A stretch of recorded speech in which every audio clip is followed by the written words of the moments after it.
Okay,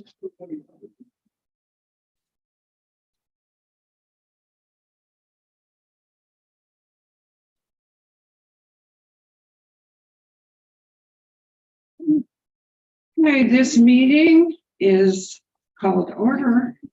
Last meeting of the year, 2022. Welcome, everybody, and thanks for coming. On today's agenda, we have the CEO's report. Keep going.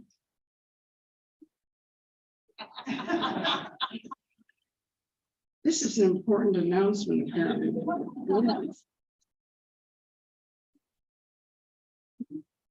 Here we go.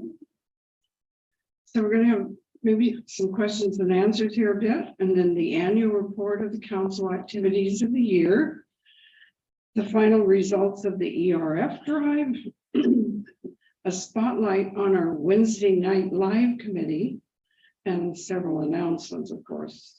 So let's get started. Mike?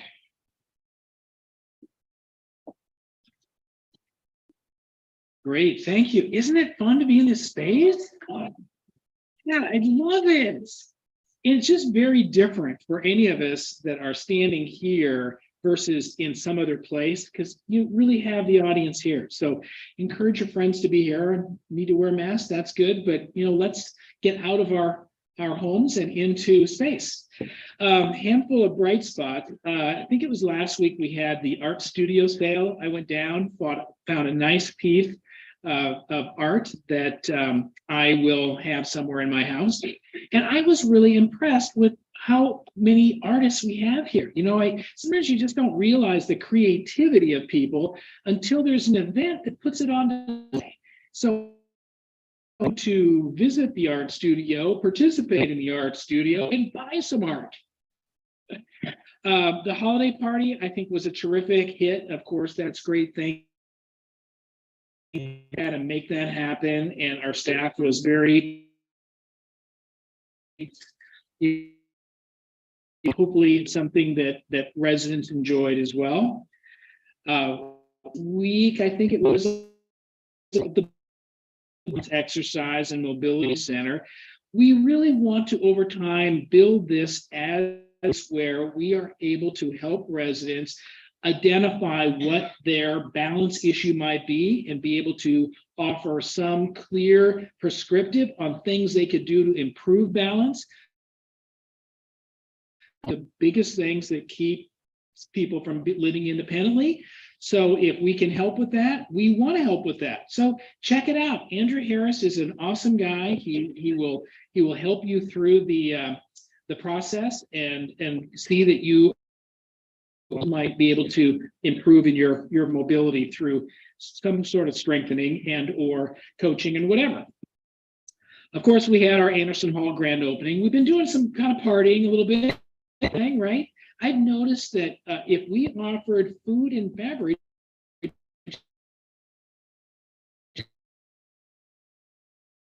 I know how to do it. It's taken me a while, but I know the key. And we'll do some more of this too for his display again.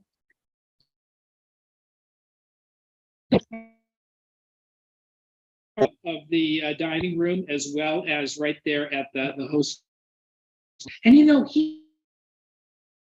he showed me pictures of being down in the whether it was a room or somewhere, big pieces to do this. So we're going to capture those pictures and share them with you at another time. But here is somebody who here's a game plan. He takes this on himself because he wants to create it. So I know everyone enjoys it, and this is one more. So be sure to comment to him, inspire him to do stuff. On the 6th of December, we had people from an organization called Caring Communities here. Caring Communities is a consortium of CCRCs, continuing care retirement communities, life plan communities around the country that form an essentially insurance company. So it's a captive insurance company.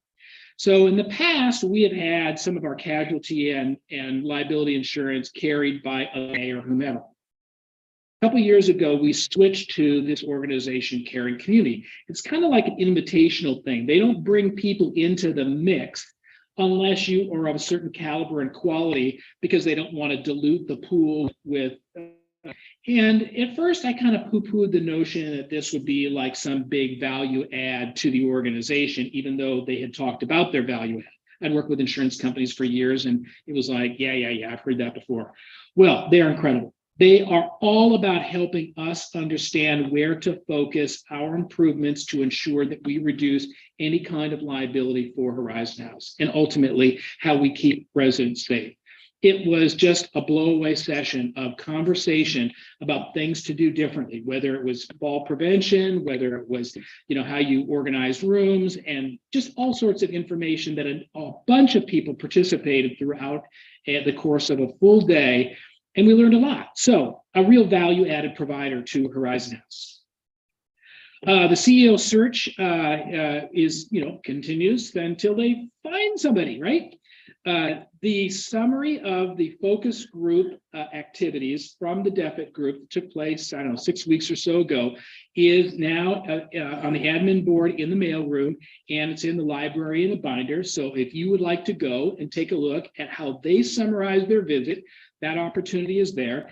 The point is, you'll see some stuff in there. It's like, gee, what did that person say that for, or whatever. The point is that you walk away from that saying, for the most part, they understood the community. They captured the kinds of comments that reflect an understanding, so that it will ultimately influence their observation of candidates and who might be a good fit here. I think they're doing a great job. It's a long process. That's just the nature of the beast. But I think there's a great opportunity for residents to feel like they were heard, and go look at the material and confirm for yourself. The resident satisfaction surveys went out yesterday, and if you didn't get something, then see Beth. She will make sure that she gets you hard copy or email copy, right? Not everyone email. Okay. And if they did not have email, they got a letter in their copy explaining how to do the survey. Okay. So if you have a question on it, you can certainly ask Beth, because she's been instrumental in this process. Your point of view and opinions matter. We listen, we do respond. We may not, be as successful sometimes as we want, and in other areas, maybe we are. It's great that we have the North Tower elevators working. We know how important that is, right? Yeah, that's kind of like, I will recommend to the new CEO that if you don't do anything well, do one thing well. That is, make sure that the elevators work. Let's see. Oh yeah, and those surveys are due next Friday on December 30th. So if you could get those in, that way we can kind of tally them and understand how people think.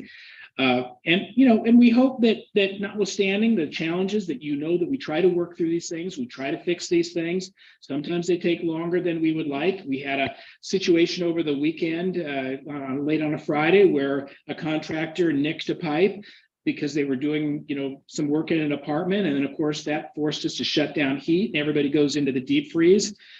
Certainly wasn't intentional. They were using a magnetic scope to figure out where a pipe was. It didn't read out. Sure enough, they hammer up and whoops, I guess there's a pipe there after all. It's the challenge of working in older buildings. There's a lot of unforeseen conditions. It's not like we're doing sloppy work. It's that sometimes it's just hard to work in older buildings. But everybody worked hard to try to get that back online. It took longer than we'd like, but we did. The CEO monthly report will come out here again at the next month. And again, just another way in which you can kind of stay in touch. We have many ways that we try to communicate information. And so if somebody isn't aware of what's going on, then chances are they might not be aware of the various channels that they can use, whether it's in print, online, in the cubby, wherever, to capture information about what we're doing here. Because we want to keep everybody informed, and we have multiple ways of doing it. short of like the Goodyear blimp going by with a big message on it. Okay, I think that's it. And any questions of me? Yes, Olga.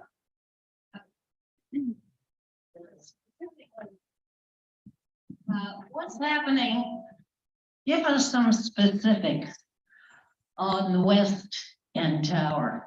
So I'm in the process of putting together an update for the West Tower. We have spent time with our finance committee last week and reviewed some more of both the budget and the structure. And I think I left off with, hey, we had a lot of questions, a lot of concerns. We've worked through those, and we are going down a path of the West Tower for recommending to our board to take the next incremental approval step in our February board meeting. I will send out an update. It's in review right now. So hopefully by the end of this week, first part of next, everyone will get a copy that kind of describes that. And it will also have a little bit of a timeline of the process. My expectation is that things kick off for more discussion following that February board meeting. But yes, we are moving forward with a tower, and it will get more attention at our February board meeting. Am I answering your question, Olga, sufficiently? No? So I'll say it again. We are going forward to the board in February for the next incremental approval. There are a lot of off-ramps to this project. It's not like a single, it's a go.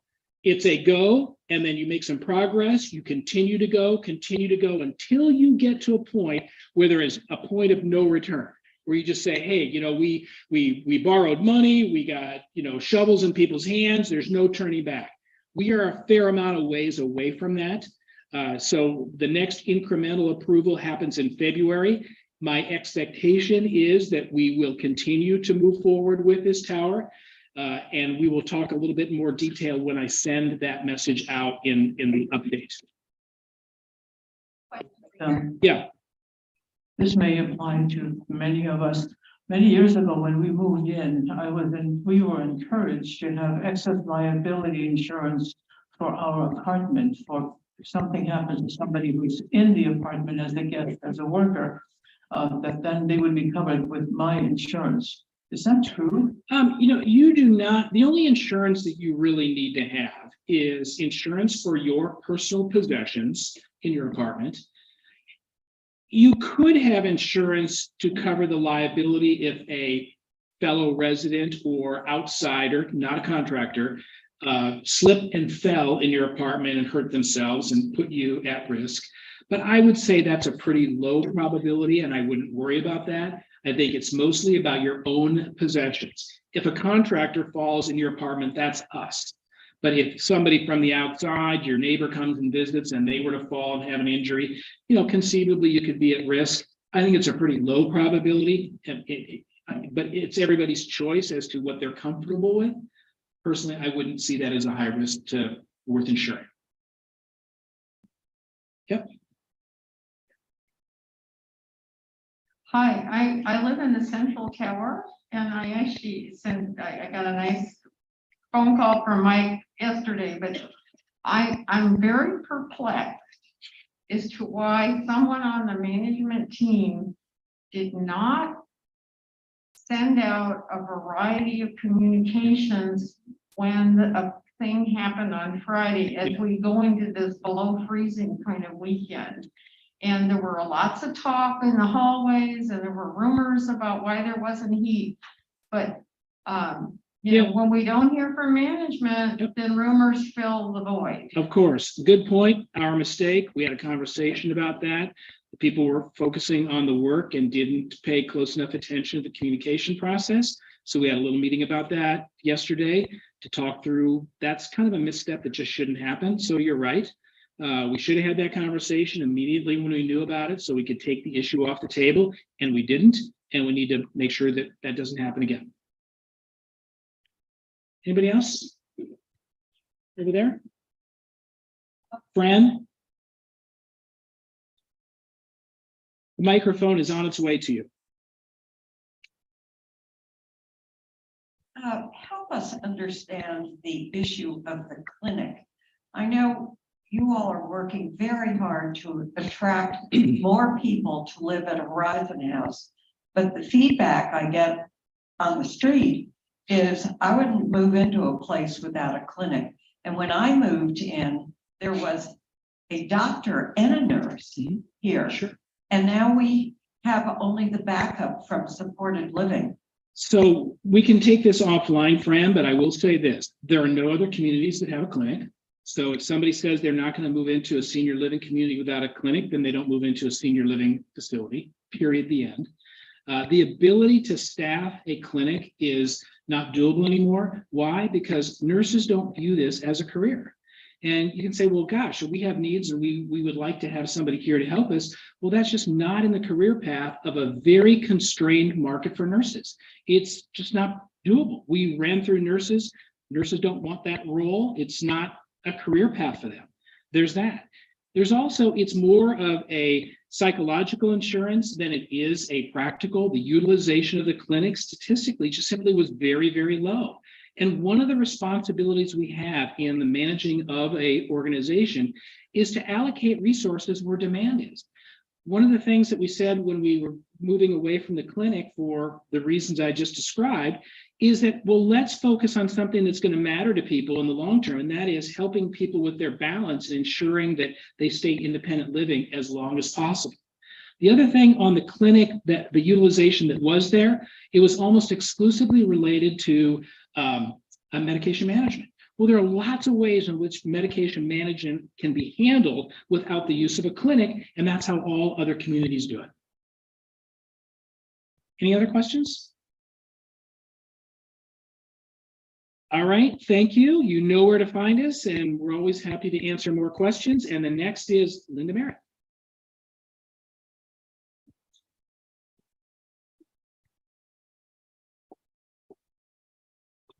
So today we have 2 minutes that we are going to approve. The minutes of November 15th and the minutes of December 13th, which was our planning meeting. So first, the minutes of November 15th. Are there any further corrections?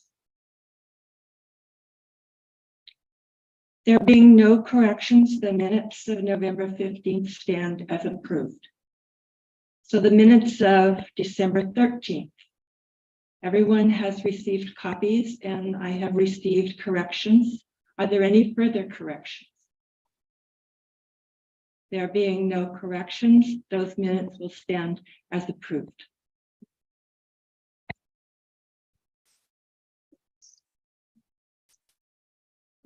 Sorry.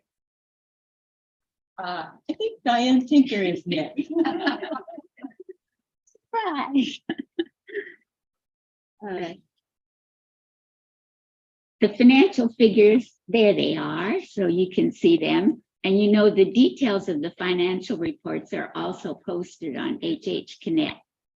So we ended the month today, the net income is $12,481. So we are substantially ahead of budget so far this year because most of our committees, or some of our committees, are not spending all of their budget. But hopefully, now that Anderson Hall is open, we will have more events and the committees will be spending more of their money, and we will end the year closer to our proposed budget. Are there any questions? You give me an example of some of your expenses in November. Give me an example of your November expenses. Okay, well, in November, every month we have the director of the Foley Corrals contracted amount. We had flowers and assisted living. We bought supplies for the sewing room, for the wood shop. We had speakers for diversity awareness. We bought books, new books for the library. We had a speaker for the neighborhood committee. We had Wednesday night programs, $900 total. Environment committee had a speaker. We had tech support, we had a welcoming mixer. We had a wellness speakers. We had expenses for the employee holiday party, over $1,000. We had the last expenses for the Halloween party. We bought supplies for Monday market. We paid our outside accounting firm. And we had a mixer that the Residents Council sponsored the refreshments for.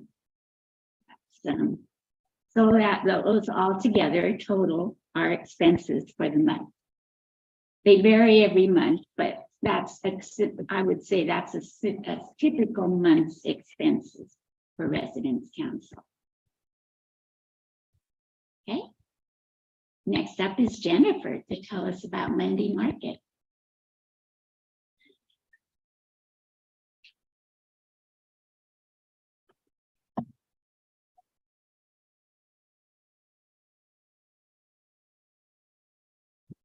Greetings, everybody.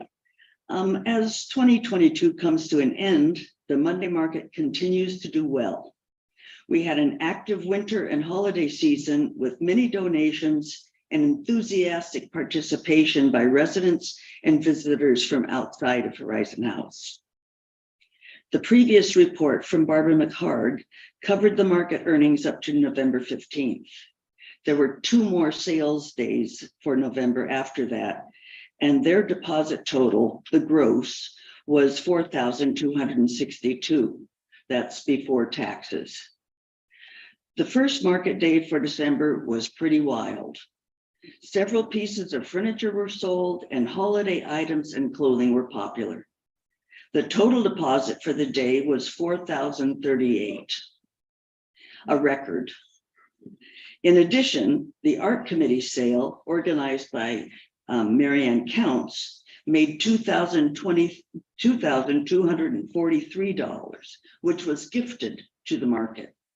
Thus, December was very rich for the market, a total deposit of $11,381. The average weekly gross was $2,505. Year to date, total deposits is $92,712. Horizon Housing. It's important to note that Horizon House employee purchases continue to be an impressive portion of the total, around 16%. The market was represented at the latest new resident orientation to describe the market's basic purposes and operations. Barbara and I put together a table of sales items for the market for the Horizon House open house, the marketing committee's open house. Some people were surprised that there was such a thing here, and other people have already shopped there previously. November 20 and December 18th, the third Sunday of the month, 2 residents modeled clothing during the noon hour of Sunday brunch. We tried to showcase the various fashions available for sale. As previously announced, the market will be closed Monday, December 26th and January 2nd. It will welcome you again on January 9th. The donation bins are now closed and they will reopen on Tuesday, January 3rd. Lastly, we want to thank our volunteers for their hard work and commitment to the smooth functioning of the market. At the same time, we really want to encourage new volunteers. Barbara and I will be available after this meeting out at one of the tables in the lounge in order to discuss options with people and maybe twist a few arms. Please join us at one of the tables in the fireside lounge. Thank you all for your various contributions to the Monday market, and we wish you a happy holidays. And I would like to introduce Nancy McReynolds.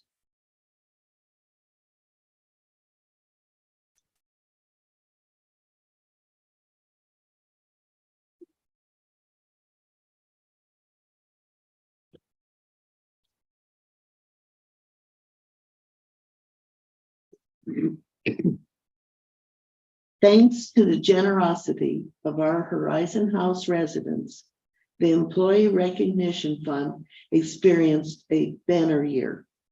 Together we raised nearly $500,000 for our hardworking and dedicated employees.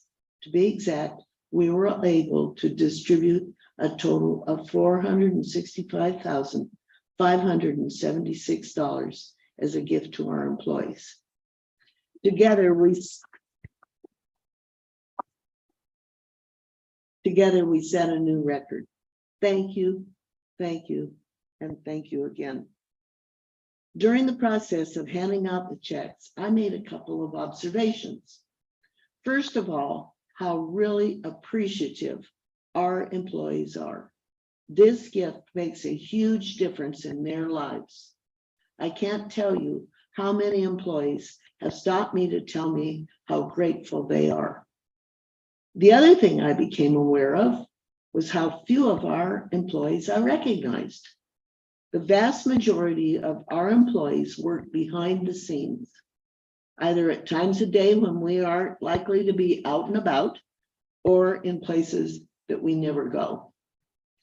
Finally, I want to take this opportunity to extend a special thank you to those folks who helped make this happen, especially to my co-chair, Sally Wren, and to all those people who helped process checks, stuff cubbies, and distribute checks to employees.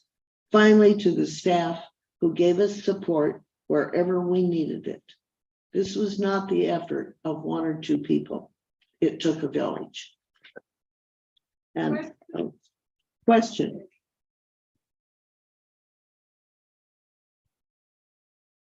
Can you tell us the amount received by a full-time person?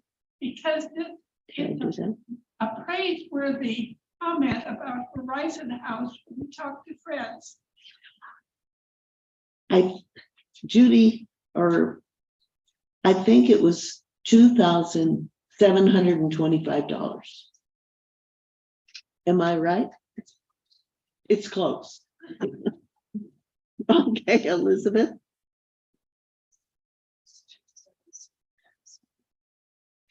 I was thinking it was 2,775. Sorry, we didn't come prepared to give you that. Next slide, please. This month, December, as president of the Residents Council, I'm directed by our bylaws to make this annual report to indicate how the council's purposes were accomplished. The purposes as stated are as follows: to enhance the quality of life of all residents through activities that include educational forums, social and cultural events, and the selection and placement of artworks, and to represent the residents of Horizon House in matters of common interest, and to make recommendations as appropriate to the CEO, the administrative staff, and the Board of Trustees of Horizon House. The response, though, organize and coordinate the social, educational, and cultural activities of the residents through the work of its committees, and fund these activities from the proceeds of the sales of the money market, and communicate to the administration and on long-range plans affecting residents. Okay, in the first 2 months of the council's calendar year, education of the council members regarding its functions, purpose, and relationship to the administration and Board of Trustees was my focus. The various coordinators on the council worked diligently and effectively this year toward encouraging and assisting fulfilling their purpose. Regularly, I have met with the CEO and to convey concerns of the residents and share responses as well as represent the council on the philanthropy committee, attend the meetings of the Board of Trustees, and serve on the CEO search committee. Next slide. January 2022 also began with the appointment of Jennifer Stucker and Barbara McCard to replace the retiring co-directors of the money market, which is an essential arm of the Residents' Council. They are predicting an income of $100,000 for budgeting purposes for the full fiscal year, which ends in April. I know of no other name for that than thanks to standing leadership and their team for their essential support to this invaluable organization. Officially appointed to organize the contents of many cardboard boxes, and with her name, Marianne Mira,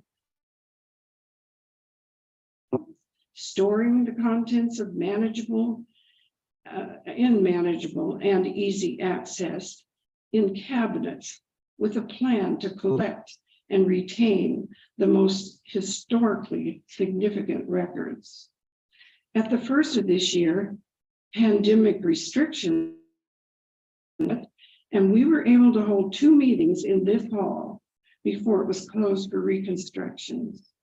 We were then forced to again hold our meetings on Zoom and HHTV, and the Farside update was completed soon after, and it became possible to date an open audience, though reduced in number, and with many of you forced to stand, it worked fairly well, with some glitches along the way.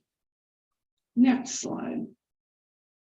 In February, it was announced that the clinic would be closed, and residents were directed to move away from focus of place and focus instead of nearby medical institutions. Services, however, and a staff registered nurse is on call 24/7 and available to residents for emergency use. Early in the year, the Board of Trustees announced a proposal to build a new tower to replace the West Wing. Concern grew among residents despite a series of small group sessions held by the administration. Concern and agitation by some West Wing residents resulted in the Residents' Council sending a formal recommendation to the administration that they make every effort to plan alternative housing on the campus for affected residents during the construction of a new tower in the West Wing location. The CEO and president of the Board of Trustees responded by saying that that is and has been their goal from the start.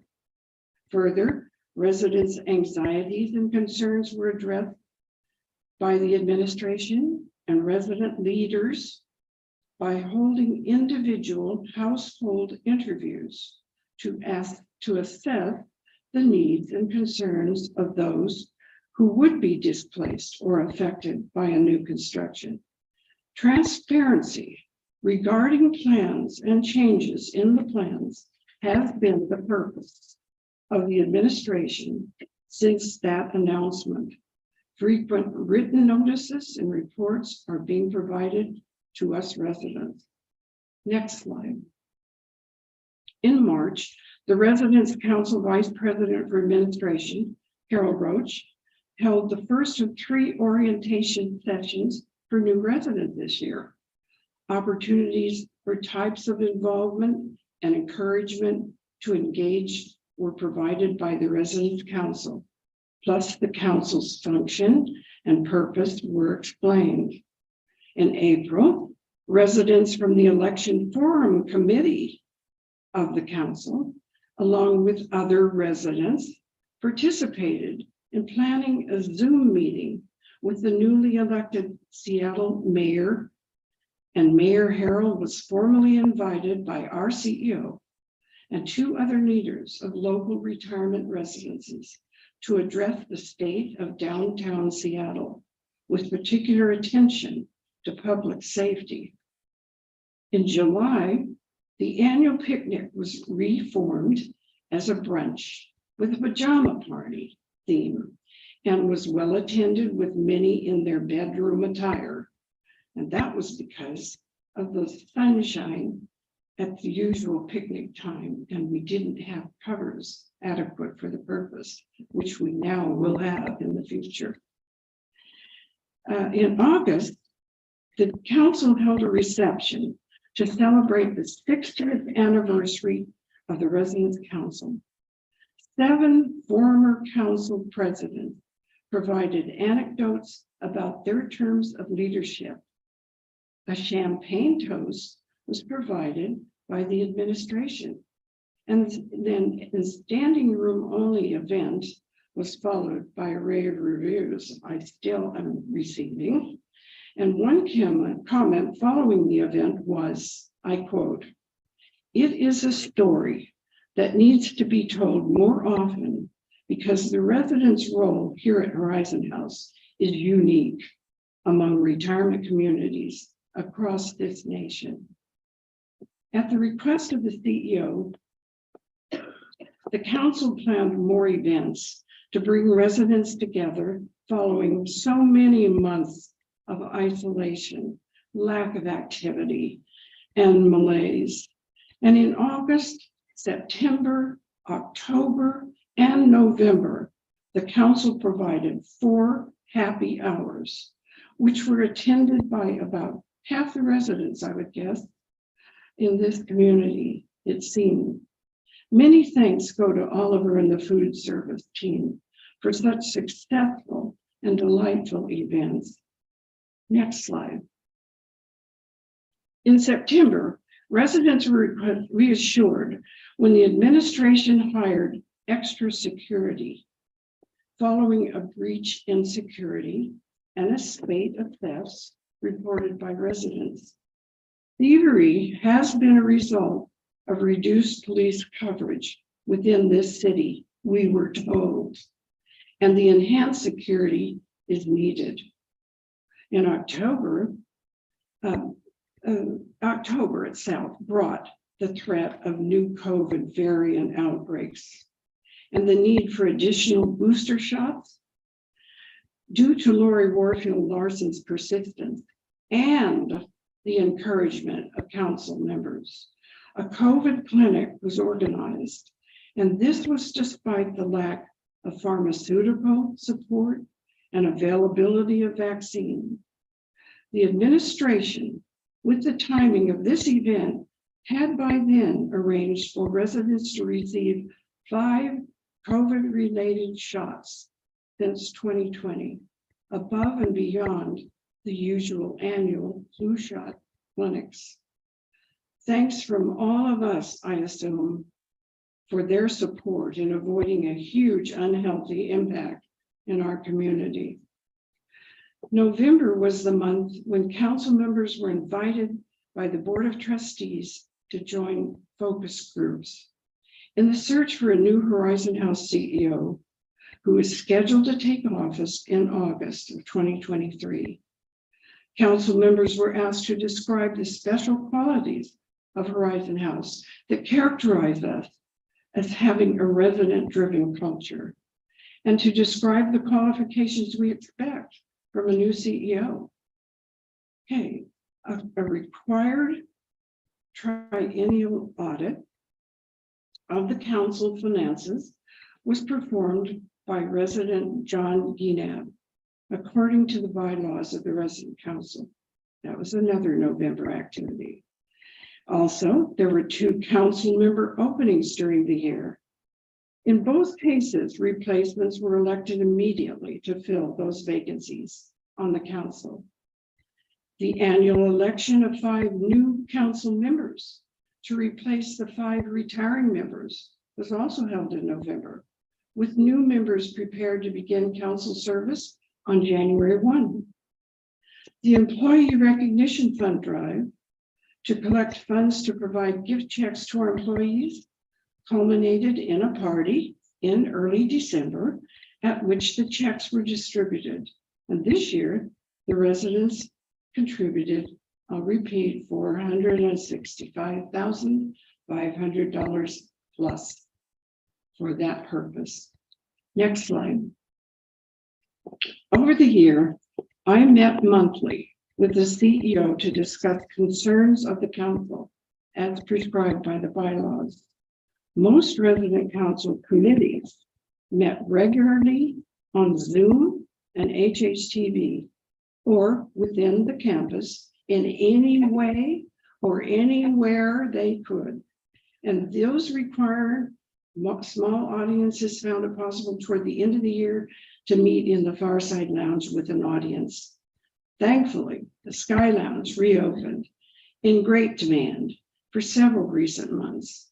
And someday we're going to laugh, remembering having met in the terrace dining room between meals and on B1 and in the F-level game rooms, in the gymnasium between or following exercise classes. Events and operations manager Risa Ransom and the concierge managed to find some temporary space for gatherings for most events, and we are truly grateful for their support to keep our programs and activities functioning. At the beginning of this year, again, an ad hoc committee was appointed to select specific council committees to be spotlighted at each of our monthly meetings. 19 of them out of 62 made presentations during the year's public meetings. About 43 others didn't even have the opportunity. And so brief summaries of their reports will be included in the minutes of this meeting. A few which I selected for recognition today are, next slide. The 60-member library committee added 235 books to their Horizon House library collection. They also provided books for sale at the money market every month. The Wellness Committee drew from the report of the Mental Health Advisory Group, and in discussions with the wellness staff, 3 areas of concern are now their focus: healthy lifestyles, coping skills, living with chronic illness, and mindfulness named as a key option for addressing these concerns.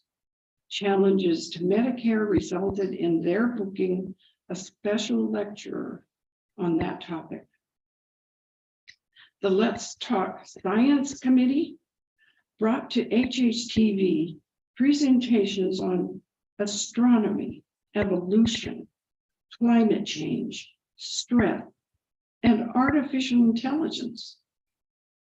The Woodshop Committee again created wooden toys and puzzles for distribution to launch learning centers.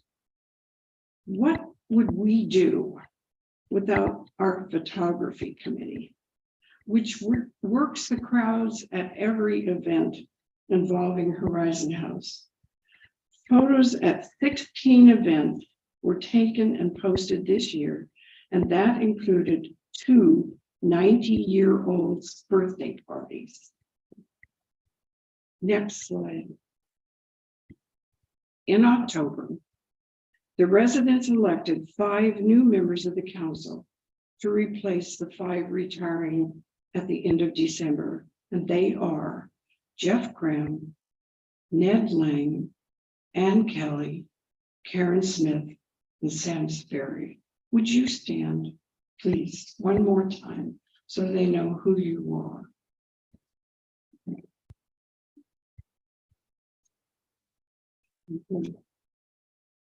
In November, a slate of very able council officers was elected for this coming year, and they are Deanna Nelson as president, Carol Roach as vice president for administration, Ned Lang as Vice President for Programs, Nancy McReynolds as Secretary, and Karen Smith, Treasurer.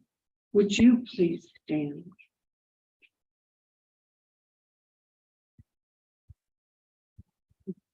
Next slide, please. At this last meeting of the calendar year, I must show appreciation to those who are retiring from the council, having completed their terms of service. And they are Nancy Coe. And as I name you, would you stand? She's coordinated the arts participation in games committees. Beth Davis, who served as executive assistant and coordinator of B2 activity rooms. Paul Parham, who coordinated environment and discussion groups. Diane Tinker, who served as president of as treasurer and chaired the budget committee. And then, of course, myself. So would you folks stand and be recognized? Thank you for your service. The last slide is the contribution of time and energy of our two co-directors of the Monday Market and their 40-member volunteer team can't be thanked enough. Also, the leadership of 17 officers and coordinators on the council. The contributions of all who were especially appointed for council support and governance included Lila Doyle, the office manager and assistant treasurer, Dave Schaup, finance committee, Marianne Mura, archivist, and John Guinet, our financial auditor. Again, the effort and creativity of the 62 council committees and activities are to be thanked. And above all, residents, all of you who are involved on our nominating committees, and especially those willing to lead activities and chair or co-chair committees. All of you are to be thanked. And all of this that I have just read to you is proof of the continued success. I'm sorry.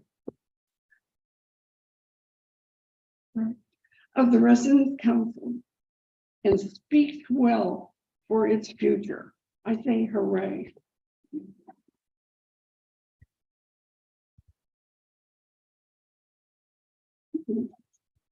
You're going to introduce Wilton Fowler.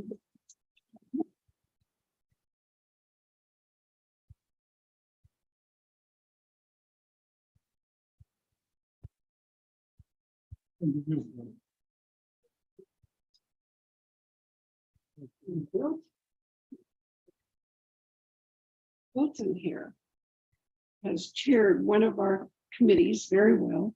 He's going to introduce our next speaker. Wilton has chaired more than one of our committees. He's chaired two different groups for 2 years, no, 1 year now, and you have 2 years to go, right? And he served on the finance committee and the bylaws committee. That's a lot of work. Thank you very much, Nancy. I'll be brief. We're here this morning in good part to hear from, okay, I'll take it off. Thank you. I will be brief. Nancy Federici moved into Horizon House in 2007. By the time the next year, she was chair of the Wednesday Night Live Committee. She's been invaluable in that position. I think we could sum up much of her contribution by giving credence to her statement that music is her life. I'm delighted to present to you, Nancy.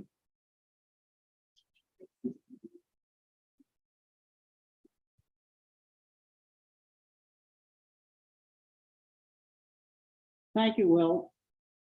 I just drove my Ferrari up here to the counter. We've been called fettuccine most of our lives. So that was a new one. Well, thank you. Well, as he mentioned, yes, music has been my life, all my life. Ooh, this has wheels. Better be careful. Yeah, people wonder why I have taken on the Wednesday Night Live and why we changed its name from the lounge program. We decided we weren't quite a lounge anymore. So we turned it to the Wednesday Night Live. Yes, my degrees are in vocal music, vocal performance, and conducting. And I've spent my entire life, not after working a 40-hour week with my husband, going into music in the evenings. And yes, it has been my life. I've worked with theater, I've worked with opera, I've worked with symphony, I have sung professionally. Yeah, but that's all in my past. Now I have you to sit and enjoy the programming that we have been doing all these times. How many of you have never seen a live, I say live, Wednesday Night Live? How many new ones are in this room who have not a real clue as to what we have really been doing? We bring in top performers from this whole area into this place for you to enjoy. Since the beginning of COVID, we had to withdraw. In fact, I can remember one of my meetings, Risa walked in and said, "We are now closed. The building will not reopen." The next day I had Seattle for Musica coming with 65 singers. So we spent that whole day working with their administration, trying to cancel all of their singers from coming in that next day. But I want you to know that with my group and with the resources that we have around the community, we've actually didn't miss one of our Wednesdays in 3 full years. We have done that. But starting in May, and this is kind of iffy and up and down, May, we will reopen for live music in this room. The reason we're holding off that long is because the performers have asked to make sure that the sound system is fully operative, that I and my committee know how to run everything in here, because I don't ask Risa to stay nights when our programs are going. And so far, in the past, we've worked it, haven't we, Risa? Thank you so much for you. And we wanted, yes, absolutely. She's really top in my book. I'll have to definitely say that. We need this hall completely finished, and the finishing point will be the chairs. And the chairs will be new, and they will be very similar to what we've had before, but with new upholstering and new coloring, and add some more life to this room. It will also take away to some of the acoustical work. And so this is why the performers want to wait until they see this room bright, acoustically live for them for probably the very, very first time. So we will begin our programs, we hope, on the 3rd of May. And as I said, I'm working with, or my committee is working with people who already have full schedules clear through 2023. So we're going to be working through professional people who have rehearsals, performances constantly, and they are going to be working us in for a pittance. And I want you to say, this is a pittance. These are people who would come normally to a place for $4,000, what can I say? Anyway, we seek out individuals in the community who can bring really good quality live music to us. Other retirement places really don't follow this performance and this type of programming. We can bring them in. Thank you to the Monday Market for using, a sizable portion, I have to admit, of the resident council monies in the budget. And I certainly appreciate it, and so do our professionals. The performers, number one, like to come here. They really do. We are number one in there, as most of them say, we are the best of the best. We give them a terrific audience that's attentive, that's knowledgeable, and also supports the arts of the community. And I think this is so important. They know from, their establishments, how many people from 900 University Street, are supporting them in the symphony and the opera and the ballets and all the other things that they do. They do love to come here and they call us. We are top dog in their performance and they're waiting for this room. We have jazz groups. We have bands. We have students from UW as well as all the high schools and performing groups that they have. Symphony players, people from the opera, they come and host and enjoy it. We host large groups, performance groups, choral groups. Seattle Per Music is one of them. If all 85 of them would come, we would have trouble. But we reverse your seating so you're working down that way. If you notice, we now have hanging lights down in that end of the building too. That was designed on purpose for the larger groups that do come here.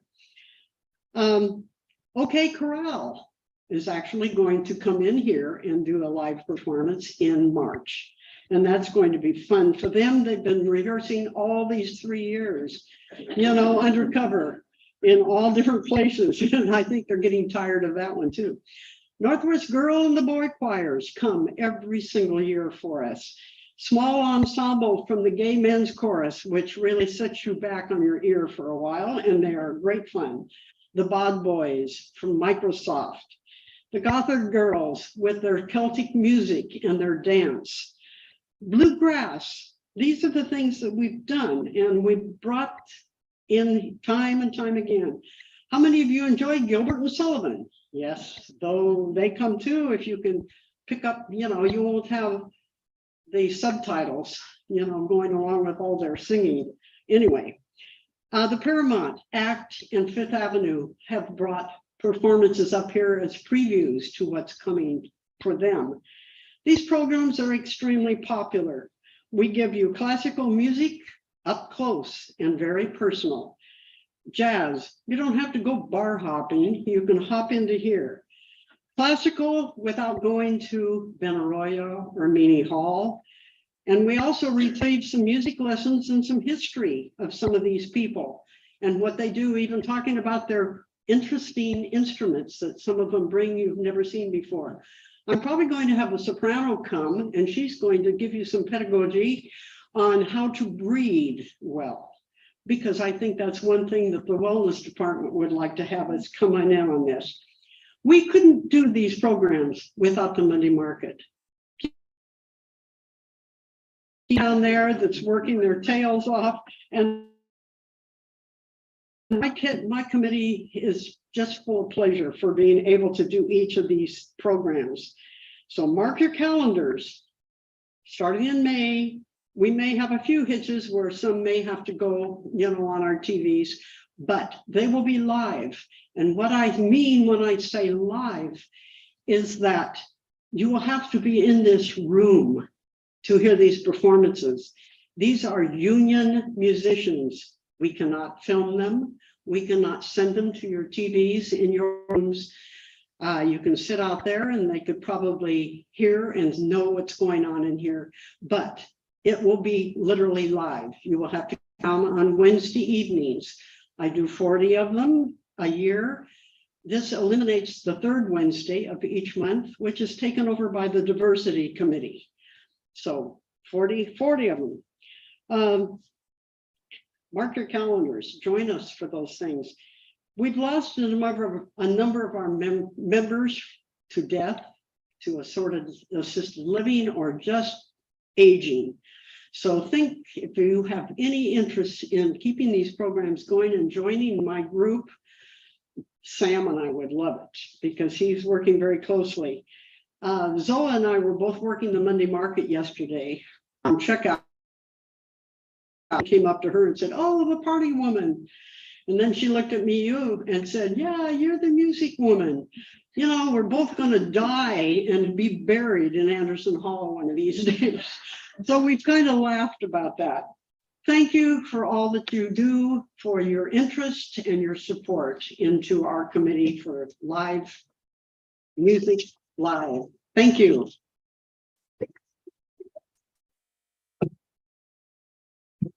Now back to Lynn.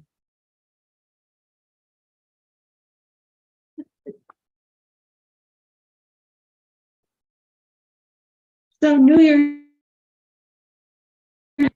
we Anderson Hall for the pre-dinner function.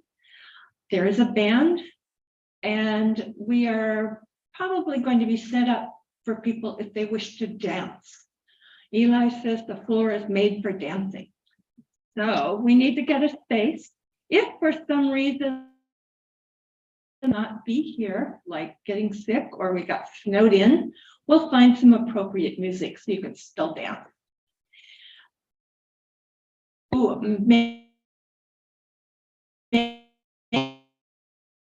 dining room facilities.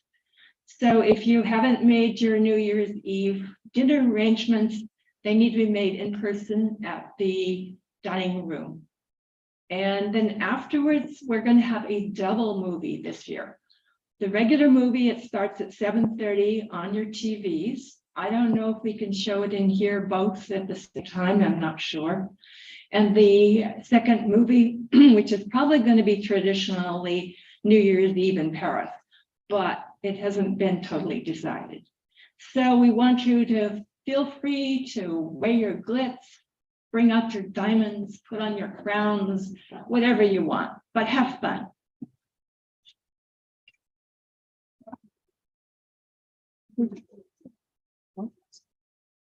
Oh, sorry, don't have my.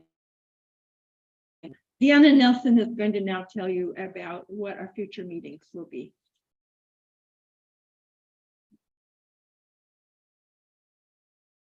Thank you, Lynn. I want to thank Elizabeth for an extraordinary report of the past year. I mean, you're going to be a hard act to follow. That's just, it was complete. It reminded me of everything we did, and it was wonderful. I'm just up here to make two announcements. One, our meetings starting in January will be on the third Tuesday as usual, except they will be in Anderson Hall at 2 p.m., which I understand was the normal meeting for the meetings before COVID. So we're going back to 2 p.m. third Wednesday of the month. And then I've been asked to make this announcement. The bookmobile will not be here today. It's been canceled. So those of you out there watching on television, the bookmobile will not be here. Thank you. And now I'd like to introduce Nancy Cope.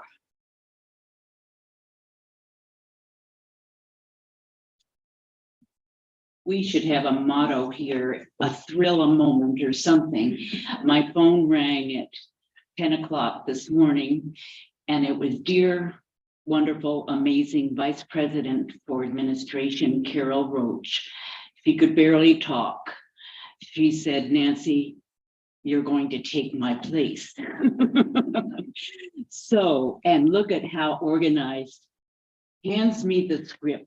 So I am Carol Roach right now. Burning questions. Hello, everyone. It's time for burning questions. Anything residents want to ask to be answered live at the next live residents council meeting. I have two questions and answers to share with you. First, a resident who uses the fitness center regularly expressed concern about its cleanliness and also about numerous pieces of gym equipment in need of repair. Obviously, this is a concern that requires several layers of remedies. Brian Byers, Associate Director of Operations, let me know that Barbara Brown, Environmental Services Manager, and Andrew Hill, Wellness Director, have been meeting to ensure that the fitness center is cleaned correctly and frequently. The resident who submitted the questions has already let me know that the fitness center is now much cleaner. Also, Andrew Hill, Director of Wellness, has responded to the concerns. The regular maintenance of the gym ended when COVID became a chronic issue. And Andrew reports that he is working with a new vendor to resume routine equipment maintenance. Some of the concerns, tape to mend handles and seats, for instance, are temporary measures that are unattractive but do not make the equipment less safe. A great deal of the equipment is quite old and heavily used. Part of the BEAM Center initiative is to gradually exchange older equipment for new machines that are more effective and user-friendly. Because of the cost, we must replace equipment gradually. Safety, of course, is always a top concern. Andrew urges any resident or staff person who believes a piece of equipment to be unsafe to meet with him in person or leave him a note if he is teaching a class. He will respond promptly. Second question. A different resident has asked for the reasoning about the $50 room charge for the residents' use of the private dining room. Jeff Townley, Director of Dining Services, offers this response. This is a great question and one that we've already had several inquiries about. There has always been a $50 room fee for the PDR. And I just want to say I have been here long enough to remember there was a time when that wasn't true. So that, yeah, let me continue. He says there has always been a $50 room fee for the PDR. I believe that it wasn't consistently applied in the past. Whoa. Every public room at Horizon House, e.g. Sky Lounge, has a fee attached also. Industry standards are that any private dining room does incur extra charges.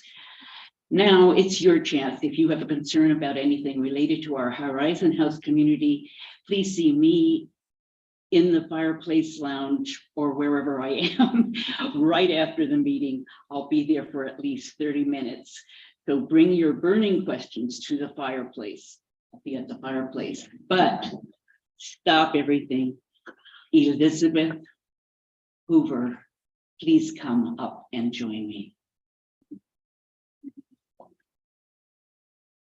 And these are Carol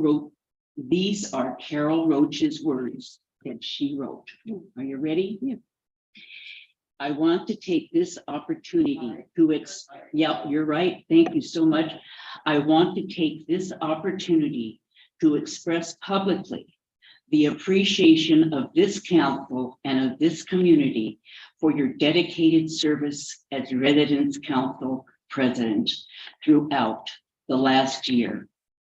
Your deep respect for Horizon House and for the role of Residence Council has shown through in the enormously careful work in your leadership this year.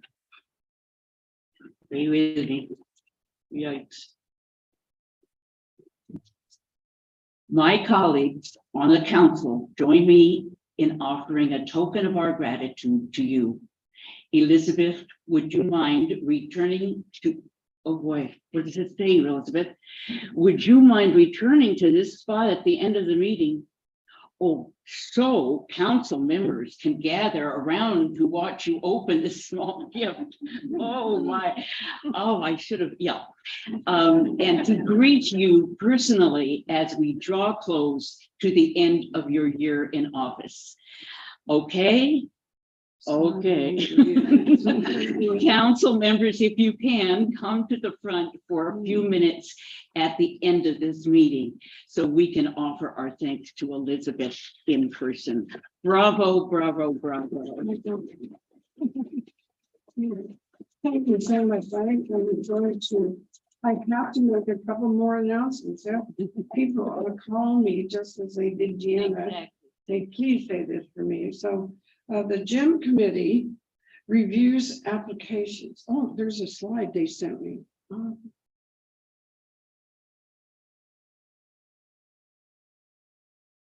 And I'm on that committee, so I have I'm required to do this. I want to help them. Okay. Gym committee reviews applications submitted by residents and staff for campus improvements. They meet 4 times a year. The 2023 application deadlines are March 13 and September 11. And if you need, no. What is this? So they're looking for members for the gym committee to make selections. Is that understood? Based on this slide. And yet, is there another slide following? So, the 2023 application deadlines, that must be for the gym grants, are March 13 and September 11. So they need you right away to start planning, is my understanding. Oh, Okay. yeah. And today, right now, going on, they're wrapping gifts downstairs free of charge. If you have any gifts that you want to send to family or whatever, there's a team down there doing that. And the dining services committee will have a table outside here. There goes Doris now. For you to tell them about any questions or comments that you would like to make about the food service. And don't forget Monday Market's request to gather at their table if you would like to support the Monday Market by volunteering in a way that they will describe. Okay, that's it. okay, let's hear one more bravo for Elizabeth at the meeting. Isn't it wonderful to be in this room? So that's it. Oh, I always do ask, are there any questions or comments about anything that was said today here that's burning to be said? Okay. If not, then this meeting is adjourned.